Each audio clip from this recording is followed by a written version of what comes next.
Kasi last rom-com ko, 10 years ago. Oh, what was it? Yes, All You Need Is Pag-ibig. Ay, Yung madami kami, madami kayo, yes. all-star cast. Parang bago din nun, the year before, Bride for Rent. So, medyo matagal na rin talaga. How does it feel to be back in rom-com? It feels amazing. Ah! Yes! It's like a breath of fresh air. Wow! Sino ako doon? Pero parang yung trailer namin, nakaka-shock. Parang parang yung support ng mga madlang people. Kasi Kim, yung sinabi mo na gusto, ulitin mo nga, gusto. Huwag naman natin ulit. Panoorin na lang sa movie. Tsaka watch nyo lang ang trailer for more views. Panahirapan ka ba doon sa eksena na yon? Yes, super talaga. Talaga? As yung buong eksena na yun, yung ang haba kasi nun yung Okay. pinaka-kinabahan talaga ako dun sa eksenang yun at sa linyang yun. Oh. Oo, buti na lang nonchalant lang siya nung pagsabi ko, wala siyang bakit. In fairness din naman kay Paolo, talaga ganun lang siya. Alright, Ganun lang. that's it. Okay, power reaction sa trailer. What can you say?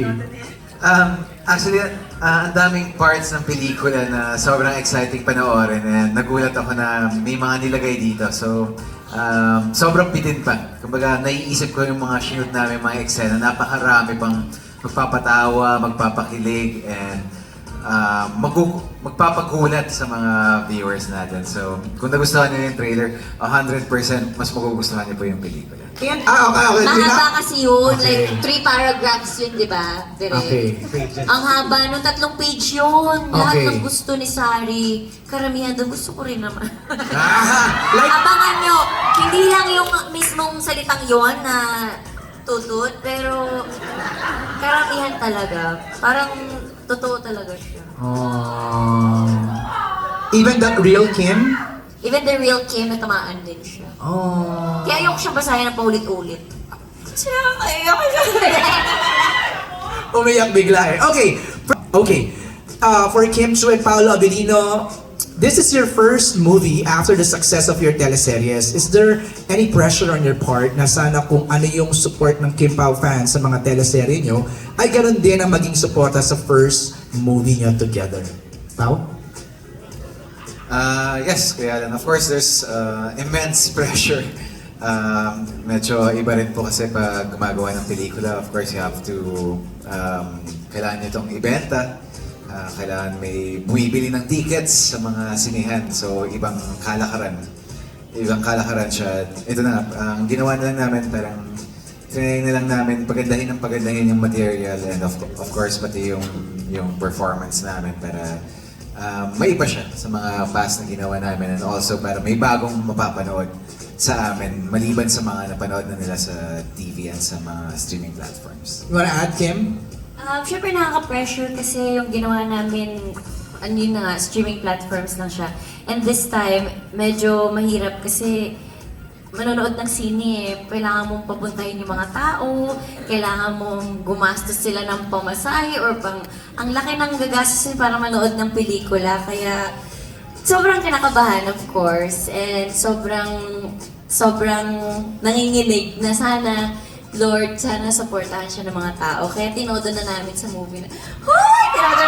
Tinodo na talaga namin para pag nanood sila, sasabihin nila, worth it panoorin ng My Love Will Make You Disappear. Speaking of Tinodo, yung second question ni Alan is related to that. Inaabangan ng mga kilig scenes and kissing scenes nyo dito. Gano'ng kadami? Or ka-intense ang mga kissing scenes nyo sa movie na to? Agad-agad naman din naman, Kuya Alan. Iyahan mo na naman talaga Diba? yung... Mainit-init naman talaga. Oo. Gaano? Medyo mature rin kasi yung pagtackle ng roles dito and pati yung characters namin ni Jolo and ni Sari. So medyo mature rin yung pagtackle when it comes to sa mga intimate scenes. Meron, pero abangan nyo lang sa scene. Pero sanay na? I say Uy, that... hindi naman! Sabi ko sanay! Wait! Kalma!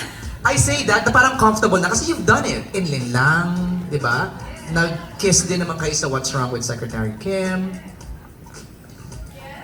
Para sa akin, parang never naging comfortable dahil sino ba naman gustong naghahalikan na parang isang daang Ang tao dami yung namin nanonood sa set. Isang daang tao yung nanonood. Kasi sabi, halika na para one take na lang. Kasi pag inulit-ulit, baka alam mo na.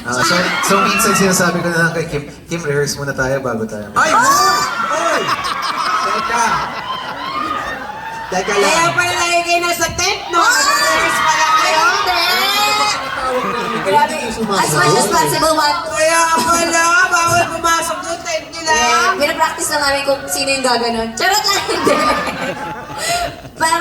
Mas maganda one Ay, take. nabubulol. Nagkita pa lang ako sa Nabubulol. sagot. Oo, kasi this is such a very important matter. Yun, kaya... So, do you agree? Nire-rehearse nyo? Ay, hindi. Okay. Yung lines, yung lines. Yung lines. Yung lines. Direct take one, yung mga ganong scenes. More or less.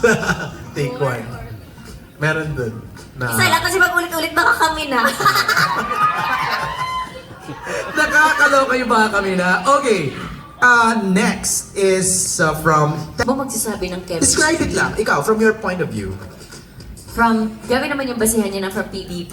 Siyempre from 16 years old to 30s. 30s! Hindi na sinabi ko ano yung edad. Pero, Parang matured na kasi now di ba? yes, masasabi ko na lumaki ako syempre sa harap ng mga taong sumusuporta sa akin.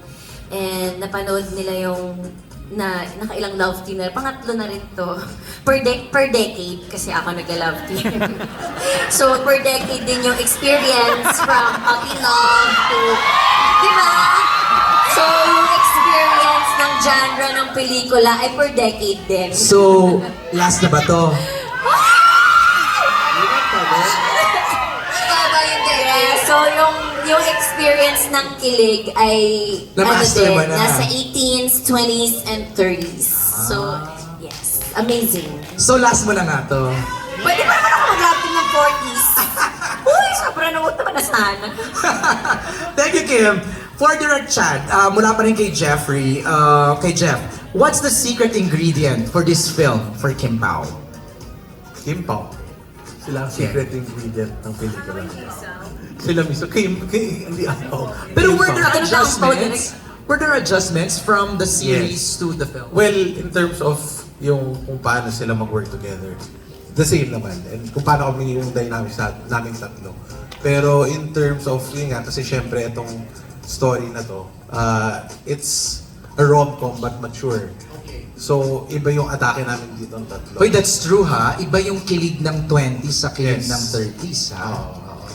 Did you consider then, kasi most of Kim and Pao's fans are somewhat in that range, 20s and 30s. Yes, so feel ko, yeah, parang mas yung ganong age, ng maturity of love, ang mas todong nakaka-relate dito sa kwento natin. Pero alam mo, I don't know Pao and Kim if you would agree, and Wilma, kilig has no age. Yes.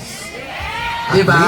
Agree. Kahit ilang taon ka na, Oo, ako nga kinikilig ako sa kanilang dalawa pag tinitignan ko. Kasi, ay, kinikilig pa rin pala ako. Kasi Kahit in ako. fairness, kung ako ang tatanungin mo to describe the chemistry, ang perfect nila. Isang tahimik at saka isang maingay. Tapos, pag tinitigan silang dalawa, oy, nagkatitigan na naman yung mga ate kuya ko. Oh, cute. Cute sila, nakakakilig talaga. speaking of tumitingin, parang do you sometimes catch yourself like biglang magtitingin na lang kayong dalawa tapos ganon? Hindi ko alam. Kaya kinano ba ako tinititigan? Pag may intent. Intent na mag-throw lines or mag-linear. or kain na tayo. Or rehearse muna tayo. Oo nga pala, i-share kayo ng baon. No, Kim, no?